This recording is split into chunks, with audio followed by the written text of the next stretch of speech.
Congress may be on summer vacation, but there's no way it can ignore the crisis in Syria. House Speaker John Boehner has written to the White House, and more than 100 lawmakers from both parties have signed a second letter asking for more information about possible U.S. military action.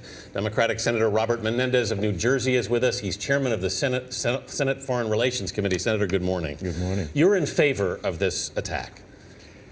I'm in favor of making sure that we send a global message that the use of chemical weapons in violation of international law against innocent civilians is something that cannot stand. And that's the key issue. It's beyond Assad and Syria. It's really a question of whether or not you send an international message that weapons like chemical weapons cannot be used against innocent civilians. We had retired General Anthony Zinni on earlier in this broadcast, and he said it can't be just one and done. You can't assume that we're not going to have to do more. Are you concerned about that? Well, look, I think that there are several options for the administration to consider. They can take missile attacks against some of the critical elements of the Assad regime, having them get a message that there are consequences for using chemical weapons. They might look at the particular troops that ultimately the Assad regime has in eastern Damascus and strike at them, sending a message to everyone in the Assad regime that when you use chemical weapons, there's a consequence. There is a more difficult path forward at looking at how you eliminate the chemical weapon caches throughout Syria. That's a more difficult challenge. But the president has a series of options.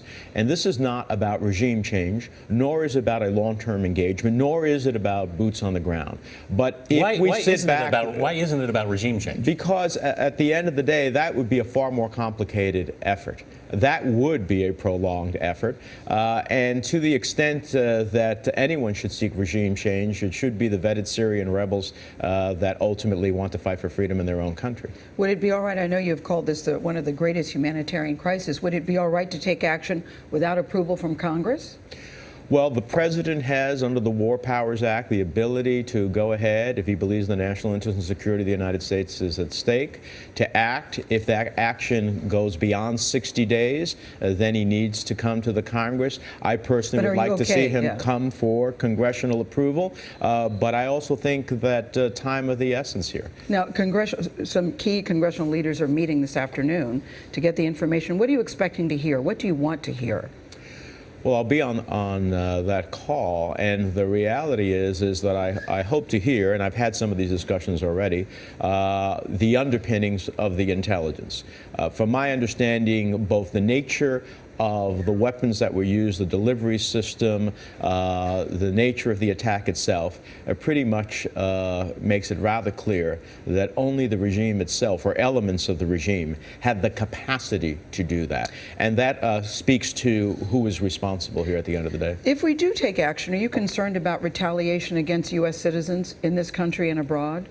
I worry already when you have Syria evolving into a failed state, when you have Hezbollah there backed by Iran, when you have al-Qaeda elements there, that what we'll have is a country in which ultimately attacks against the United States and or our interests and allies within the region can be levied. And so at the end of the day, at least there must be a confinement that chemical weapons is not a vehicle of destruction that you can use. How soon do you think this attack is likely to happen, if it happens?